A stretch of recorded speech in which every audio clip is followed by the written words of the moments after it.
পুৱতি তৰা ধাৰাবাহিকখনৰ আজি নিশা হ'বলগীয়া এপিছডৰ প্ৰম' বৰ্তমান মুকলি হৈছে। আজিৰ প্ৰম'ত বাৰু আমি কি দেখিবলৈ পাইছোঁ আহকচোন আমি অকণমান চাই লওঁ।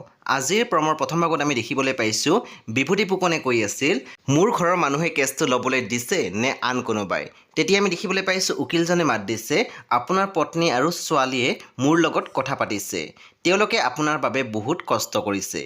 তাৰপিছত আমি প্ৰম'ত দেখিবলৈ পাইছোঁ প্ৰজ্ঞাই ল'ৰা দুজনক কৈ আছিল, আপোনালোক মোক এনেকৈ কিয় ৰখাইছে।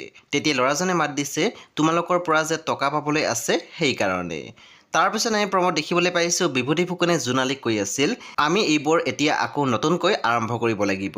তেতিয়া আমি দেখিবলৈ পাইছোঁ জোনালী মাত দিছিল, ক'ৰ পৰা আৰম্ভ কৰিব, কেনেকৈ কৰিব।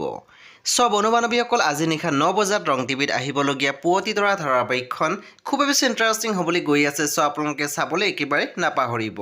পৰৱৰ্তী আপডেটৰ বাবে আপোনালোকে আমাৰ চেনেলটো ছাবস্ক্ৰাইব কৰি কাষত থকা বেল আইকনত টিপি দিবলৈ একেবাৰে নাপাহৰিব।